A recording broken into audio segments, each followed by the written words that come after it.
Kung makakaya nyo yung mga 1 minute, 2 minutes. Okay.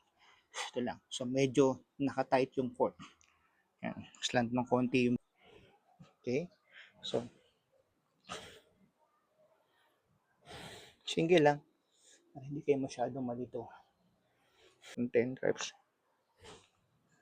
Pag nagawa nyo 100 reps lahat, laking tulong nito.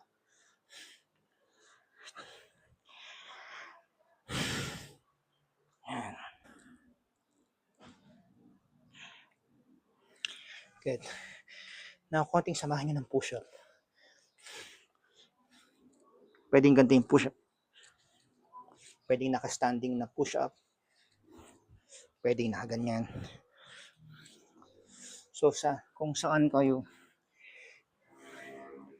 favorable, pwedeng naka-standing sa wall ang push-up natin. Pwedeng ganito. So, pwedeng nakaupo, pwedeng nakatayo. Pwedeng may upuan. Make sure lang na hindi po forward yung ganito.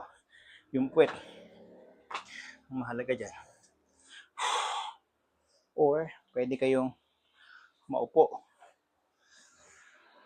Yung tayo. So, yun yung mga movement ng squat. Alternate lang siya. Tiger 4. Hindi nyo kailangan madaliin. Do it by your own level. Habang pinapanood nyo yung video na to. Just get the sequence.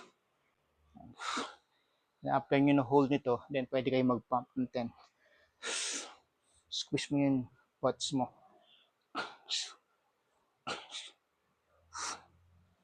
7, 8, 9, and 10. Stay here.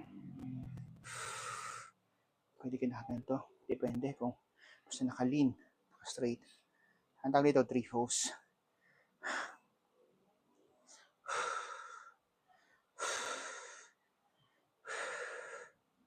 Yan. Medyo challenge kayo, pwede nyo siyang ako kasi ginagawa ko to, pero pwedeng halin man sa mga movements nyo, pwedeng isa lang movements. Pero kung medyo challenging ang gusto nyo gawin, nag-change ako ng movement na walang babaan pa. Pero hindi to advisable sa lahat. You can choose only any pose kasi balance lang naman yung pinupose natin dito. Pero if you are more challenged, pwede nyo siyang i-hold ng mga 5 seconds yung mga movements.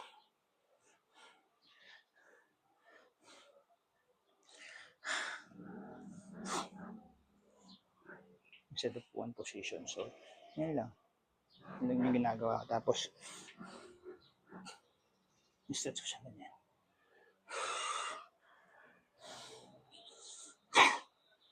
Yun yung kailangan gawin lahat.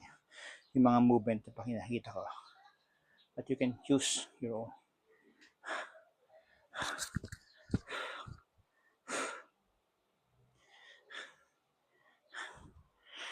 Then you can reverse it to others. Okay? So, yan here. Pwedeng ganyan. Pwedeng ganito. So, kung saan kayo komportable. Pwedeng ganyan. Yan. Pwede rin kayong maghawakan. And then, balik siya dito. So, ang mahalaga, maiwasan nyo na single. Scratch mo yung legs.